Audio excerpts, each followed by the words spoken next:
Baik, Assalamualaikum warahmatullahi wabarakatuh. Mustafa Muhammad sallallahu alaihi wasallam summa ala summa wa darati wa tanna syahada salihin jalakatul mukarrabin. Husanillah mu'alif hadzal kitab Sehnawi Hasim As'ari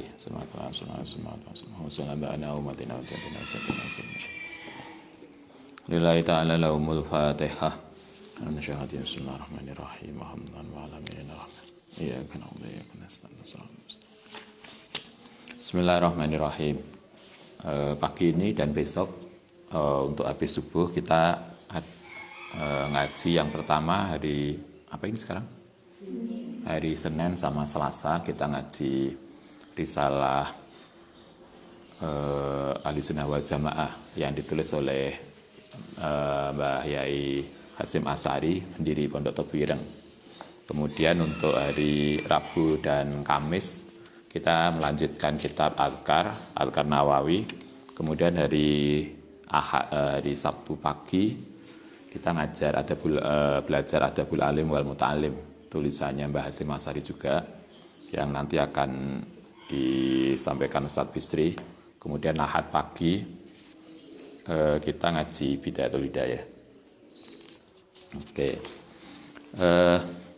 Yang kitabnya apa? Udah. Ada sebagian, mungkin sebagian belum dapat. Oke. Kitabnya kecil, kitab risalah risalah Ahlussunnah wal Jamaah itu kitabnya kecil, hanya kebetulan Ustadz bawa Irsyadus Sari. Ini tebal, ini Irsyadus Sari. Ini kumpulan makalah, kumpulan kitab, kumpulan makalahnya Mbah Hasim As'ari. Jadi beliau menulis kitab banyak. Ini kalau bahasa Anda apa? Antologi ya. Antologi, kalau Anda kuliah, biasanya tiap mata kuliah kan ada makalah. Jangan hilang. Anda bisa kumpulkan, nanti bisa paling enggak diberikan anaknya. Iki loh, tulisannya Umi Bien ketika kuliah. Itulah. Bismillahirrahmanirrahim. Kita mulai Muqaddimah wa Tamhid. Halaman 3. Muqaddimah pendahuluan wa tamhid lan dasar atau persembahan. Bismillahirrahmanirrahim. Hamdan wa tamjidan. Hamdan pujian wa tamjidan lan pengagungan liman pada seseorang qala fi kitabil mubin wa huwa asdaqul qailin. Ini ada ayat Huwaladzi arsala rasulahu bil huda wa dinil haqqi liyudhhirahu ala dini kullih walau karihal musyrikun. Huwaladzi huwa utai Allah iku alladzi sesuatu arsala yang atau zat arsala yang mengutus sapa Allah rasulahu ing utusane Allah bil huda kelawan petunjuk wa dinil haqqi lan agama yang benar. Allah lah yang mengutus Kanjeng Nabi untuk membawa agama Islam. Tujuannya apa? Islam diturunkan liyudhhirahu.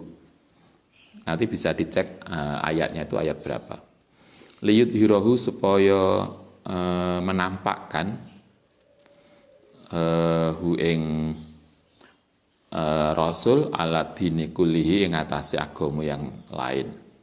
Jadi kalau lihat ayat ini, Allah itu mengutus Kanjeng Nabi menurunkan agama Islam adalah untuk menunjukkan validitas agama yang lain.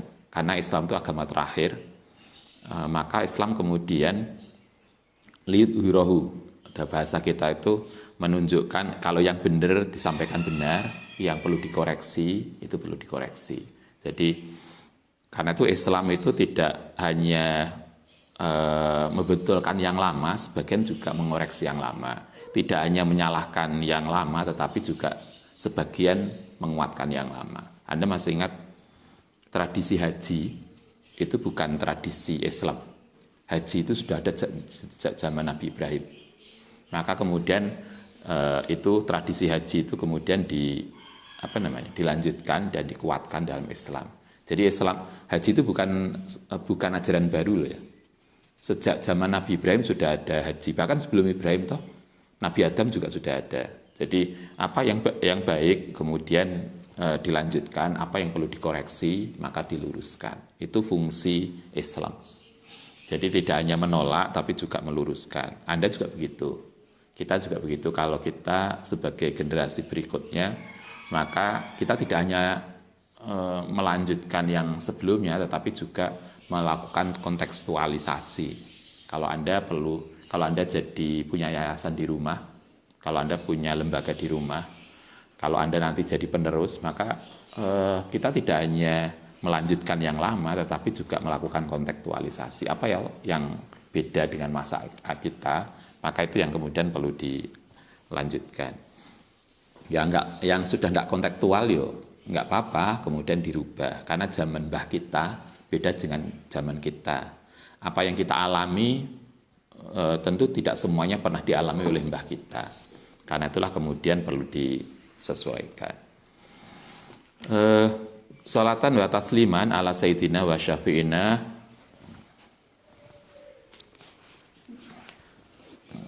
diam di sini. Wa wasilatana ila Rabbina Muhammadin al-qail amma ba'du. Fa inna asdaqal hadisi mongko sak temene riwayat yang paling benar iku kitabullah yaitu Al-Qur'an. Wa khairil huda wa khairul hadi utai sebaik-baiknya petunjuk iku hadi Muhammadin, yaitu petunjuk Kanjeng Nabi. Wa syarul umuri utai seburuk-buruknya perkara iku muhdasitiha, yaitu perkara yang tidak diajarkan Nabi. Perkara agama tentu ya. Kalau perkara duniawi enggak. Anda masih ingat ada hadisnya ketika ada seseorang melakukan kurma. Suatu ketika Nabi itu begitu pindah hijrah ke Madinah, ada seseorang petani bilang, Kanjeng Nabi, saya ini petani kurma. Bagaimana cara agar kurma saya itu berbuah lebat? Kemudian Nabi ngasih tip. Kalau bahasa kita mungkin Anda ya, pulang dari pondok dari Malang sampai rumah ditanya, Mbak, apa carane agar tanaman saya berkembang pesat. Kemudian Anda ngasih tip, padahal Anda bukan ahli pertanian, Anda tarbiyah, tapi kita ngasih itu. Ternyata keliru. Apa yang yang disampaikan Nabi itu ternyata tidak berbuah hasil. Jadi hasilnya tetap enggak maksimal. Kemudian petani tadi komplain, Kanjeng Nabi, ini sudah saya lakukan sesuai dengan petunjukmu, tetapi ternyata hasil pertanian saya tetap enggak bagus. Kemudian muncullah apa yang disampaikan Nabi hadisnya, antum a'lamu bi umuri dunyakum, bahwa engkau lebih tahu tentang persoalan duniawi. Kalau Kanjeng Nabi itu petunjuknya adalah terkait dengan agama, bukan pertanian. Nah, karena itu sebaik-baik perkara itu adalah apa yang diajarkan Nabi. Tentu ini terkait dengan agama dan moralitas. Seburuk-buruknya adalah segala sesuatu yang tidak pernah diajarkan Nabi. Yang itu kemudian disebut bid'ah. Wa kullu muhdasatin, segala sesuatu yang baru itu bid'atun. Bid'ah, segala sesuatu ibadah yang harus dicatat adalah bid'ah itu adalah sesuatu yang baru yang tidak diajarkan oleh Nabi. Maka itu disebut bid'ah. Wa kullu bid'atin, segala yang bid'ah iku dhalalah, kesesatan.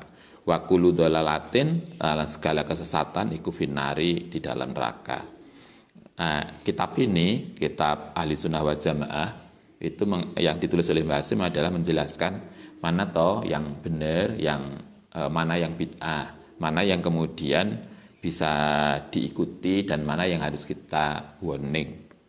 Wa ala alihi wa sahbihi wa atba'i salatan wa salaman daimina yang netepi mutalazimaini ma'ing barang mahtilafi selamanya berganti apa alailu wa naharu, malam dan siang. Wa ba'du bahada iku kitabun jalil, kitab ini adalah kitab yang baik, yahtawi yang mengandung ala maqasida yang atasnya tujuan mufidatin yang bermanfaat, wa mabahisa lan pembahasan adidatin yang macam-macam. Tangfa'u yang bisa mengambil manfaat yang memberikan manfaat al muslimina ing orang Islam, al muhtajina yang berharap ila tahqiqal aqaidi diniyah untuk menjelaskan persoalan akidah agama. Wa ilal istimai lan untuk mengumpulkan bil firqati kelawan firqah anajiyati yang selamat alladhihum kang utawi mereka iku ahlus sunnah wal jamaah. Ini berdasarkan hadis yang diriwayatkan oleh banyak riwayat. Nabi pernah mewarning kita, Nabi pernah mengatakan begini, satafriku umati ala ihda wa sab'in. Umat Islam itu akan pecah menjadi banyak golongan. Sebagian besar mereka akan jatuh ke neraka. Satu golongan yang kemudian selamat.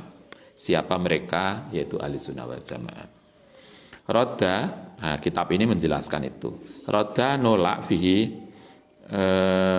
ing dalam kitab ini sapa mu'allifuhu pengarangi kitab ala dolalatil mubtadiin ing atase kesesatannya orang yang melakukan bid'ah al-kadhimina yang dusta. Wasrohalan menjelaskan fihi dalam kitab subhatil mulhidin ing subhannya mulhid itu ateis, kesalahan orang ateis, adolina yang kesasar. Bahwa utai kitab ini ku idan hujjatun bisa menjadi argumen wa burhanun lan dalil wa taudihun lan keterangan wa bayanin lan penjelasan fihi iku ing dalam kitab lil muslimina untuk orang Islam izzatun utawi kemuliaan wa karomatun lan maksudnya kemuliaan walahum lan iku ing kedua muslim fi dalam kitab najatun utai keselamatan wa salamatun ilqat hakaqo fihi sapa mu'allifuhu orang yang mengarang ini aqidah sahihah ing akidah yang benar ala tariqi ahli sunnah wal jamaah. Ya masyarakat muslimin al yauma, ini kitab ini ditulis oleh Mbah Hasim, tetapi pengantar ini yang kita baca ini ditulis oleh Gus Isom. Gus Isom itu cucunya Mbah Hasim. Jadi pengantarnya ditulis oleh Gus Isom.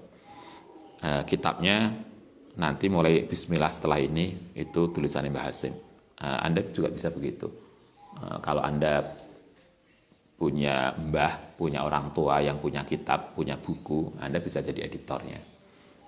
Mungkin keluarga Anda, keluarga kita ada yang punya buku. Biasanya ada toh orang-orang dulu yang nulis tidak hanya bahasa Arab loh. Mbah-mbah kita itu kan kadang punya tulisan, catatan, ringkas bahasa Indonesia atau bahasa apa biasanya? Bahasa Jawa. Anda bisa bertindak sebagai editor. Tulisan Mbah Hasim ini yang di Irsadus Sari ini diedit, dikoreksi, bukan dikoreksi bahasa kita, diedit ya oleh cucunya. Yang ngasih pengantar ini cucu beliau. Ya masyarakat muslimin al yauma utai hari ini ku asyaddu sangat butuh, sangat penting apane hajatan ila dzalika. Menurut Gus Isom, saat ini kita butuh kitab-kitab pegangan bagaimana kita berperilaku, bertindak. Kenapa? Waqad ikhtalato teman telah bercampur fihi mindal masyarakat muslimin apa al-fadilu. Saat ini kita banyak di masyarakat itu campur mana al-afadil yaitu keutamaan wal aradil lan sesuatu yang buruk. Sekarang itu kan antara yang baik dan buruk itu kayaknya campur jadi satu. Karena itulah orang Jawa dulu masih ingat Joyoboyo itu orang Jawa pernah memprediksikan bahwa nanti pada akhir zaman tuntunan itu akan jadi tontonan kalau bahasa kita. Anda bisa lihat pengajian itu kan mestinya tuntunan, petunjuk, tapi akhirnya menjadi tontonan karena lebih banyak hiburan. Ngaji, saya kira ngaji ceramah tok, gak ono selingan dangdutnya, itu gak laku, gitu kan. Sebaliknya, kata ramalan tadi, tontonan yang mestinya itu hiburan, sekarang menjadi dasar petunjuk. Banyak toh di antara kita yang justru kemudian lebih ngikuti apa yang ada di TV, yang itu mestinya tontonan saja, itu hiburan aja. Tapi Anda bisa lihat setiap artis, banyak artis yang pakai model baju baru, kita kan ngikuti. Itu contoh bagaimana tontonan kemudian menjadi tuntunan, sementara yang tuntunan kemudian menjadi tontonan.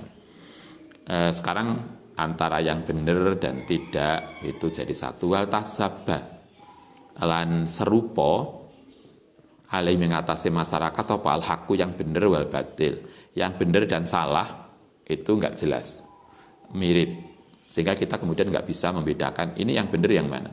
Watasoddaro itu konteks sekarang. Watasoddaro lan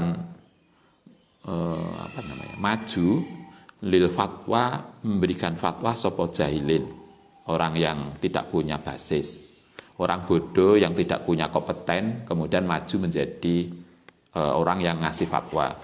Anda ingat kalau lihat di sosial media betapa orang yang kemudian tidak sedikit orang yang nggak punya basis agama atau agamanya pas-pasan kemudian ngasih hukum.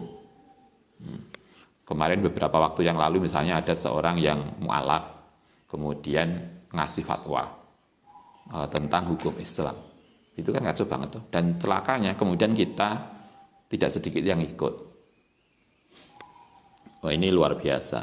Karena itu kita menjadi penting untuk tahu mana yang benar dan tidak. Fahmiman saking wong yaksiru kang ngeringkes apa adrakuhu penemune man an fahmi kitabillahi ta'ala. Bahasa menulis ini satu dasarnya adalah pemahaman terhadap Al-Quran, satu wasunati Rasulillah dan sunnah Rasulullah. Faja'a karena itulah maka hadir kitab ini bil idhohi kelan menjelaskan wa tadkiki lan merinci baidan hale jauh anil talbisi saking serupa wa tazwiki lan dari taswik itu apa dalam bahasa kita. Kalau Anda nulis skripsi, enak biasanya yang bahasanya terlalu apa ngarani mendayu-dayu. Nah, kitab ini simple, tidak banyak sesuatu yang nggak penting. Jadi sesuai pengantar Gus Hadik ini, Gus Isom, kitabnya Mbah Hasim ini ditulis dengan simple tanpa banyak bumbu-bumbu kalimat yang nggak penting. Nah, kalau Anda buat skripsi kan gitu toh, buat makalah, buat skripsi itu kan nggak perlu banyak bumbunya. Yang penting adalah argumentasinya. Itu yang kita perlu tahu. Litak adu supaya jauh. Kenapa simple? Kitabnya simple, ringkes, tidak banyak bumbunya. Biasanya kalau di kitab ini dikatakan menurut Mbah Hasim aturannya begini. Dasar Al-Qur'annya ini, hadisnya ini, asar sahabat ini. Jadi simple. Kenapa dibuat begitu? Agar kita menjadi mudah jauh an mawaqi'il jahli, dari jatuh kepada ketidaktahuan wa dhalali lan kesasar. Wa yakunu lan ono sapa mereka iku muwafiqina yang muwafiqin yang nyocoki maringi petunjuk fil aqwali wal afal. Wa kaifa bagaimana tidak penting wa kaifalah waqad kana sapa al muallifu pengarang kitab ini iku al alama Syekh Muhammad Hasyim Asy'ari rahimallahu taala min akabiril ulama Indonesia, dari salah satu ulama besar Indonesia. Wa min muassisi Jamiah Nahdlatul Ulama lan pendiri Jamiah Nahdlatul Ulama. Wa hiya iku jamiatun ma'rufatun yang dikenal bikuwati tamassikihim dengan orang yang berpegang secara ketat bisunati khotimin nabiyin, berdasarkan sunnah nabi akhir zaman. Wa syiddati itimaihim lan bangete berpegangan ala khittati aflahihim, berpegangan pada khittoe kelompok salaf as-solihin. Kalau di sini dikatakan Mbah Hasyim itu salah satu kita perlu perlu belajar pemikiran Mbah Hasim karena salah satu alasannya adalah satu, beliau ulama besar yang diakui tidak hanya di Indonesia sebetulnya. Anda masih ingat beliau mendapatkan hujjah gelar apa gelar Mbah Hasim? Kalau di dalam ini apa itu namanya? Syekh ya. Hadratus Syekh, guru besar. Beliau salah satu orang Indonesia yang hafal Kutubus Sittah. Kalau kita hafal, Anda hafal hadis piro? Oh, banyak Ustaz. Innamal a'malu binniyat, tahu. Apalagi doa makan itu kan hadis juga. Adalah lebih dari 10 Ustaz. Mbah Hasim bukan hanya 10 hadis, tapi beliau hafal Kutubus Sittah. Kitab 6 hadis Bukhari, Muslim, Tirmidzi, Nasa'i, Ibnu Majah, satunya lagi apa itu beliau hafal. Jadi penguasaan hadisnya mapan. Karena itulah kita perlu belajar pemikiran-pemikiran beliau. Kemudian di sini dikatakan NO itu beliau sebagai pendiri NO dengan cara satu berpegangan pada Al-Quran dan Sunnah, yang kedua adalah berpegangan kepada tradisi kelompok salafus saleh, bukan salafi loh ya, salafus saleh. Apa yang membedakan NU dengan yang lain adalah kalau di NU itu selain Al-Quran dan Sunnah adalah mengikuti tradisi ulama salaf. Sementara di kelompok lain hanya ada yang berpegangan pada Al-Quran dan hadis saja.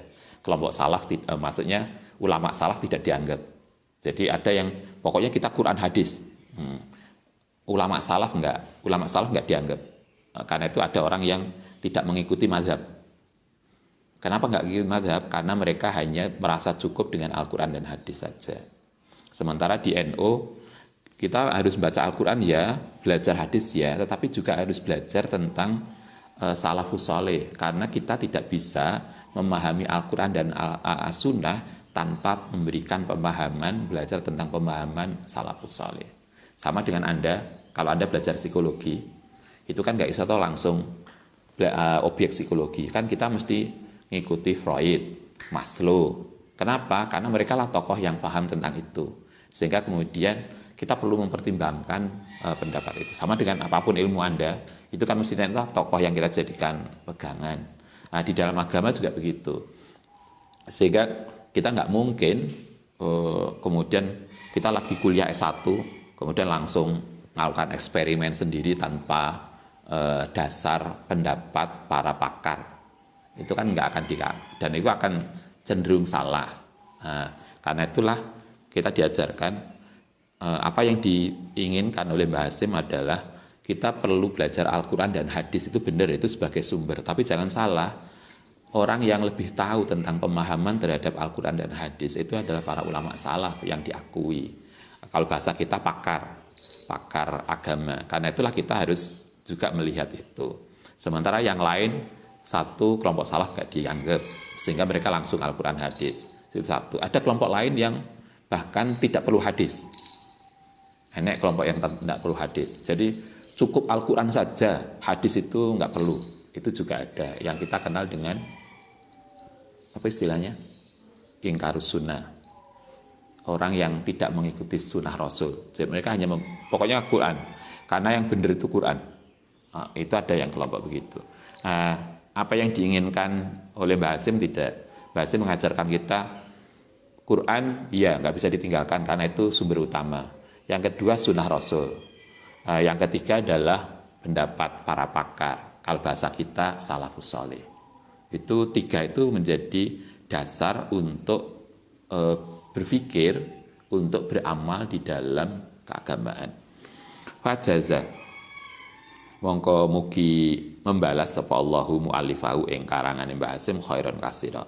Wa ghafara lahu lan mengampuni sapa Allah lahu maring mu'allif wali usulihi lan maring usul apa namanya orang tuanya wa furu'i lan keluarganya annau kana inna usdina Allah ku kana ghafaran wa nafa'ana bihi wa bi ulumi muslimin wa ja'ala Lan semoga menjadikan sapa Allah amalahu ing amale Mbah Hasim tadi dengan segala karangannya min ihya sunnati sayyidil mursalin, salah satu untuk menghidupkan sunnah Kanjeng Nabi.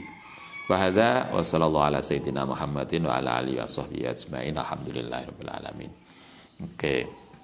Ini pagi ini kita pengantar aja. Nanti kita lanjutkan besok. Kita akan lanjutkan, kita akan bicara tentang bab pertama, yaitu penjelasan tentang sunnah dan bid'ah. Sunnah itu apa, bid'ah itu apa. Oke, nanti kitabnya udah dikoordinasikan toh? Oke. Al-Fatihah.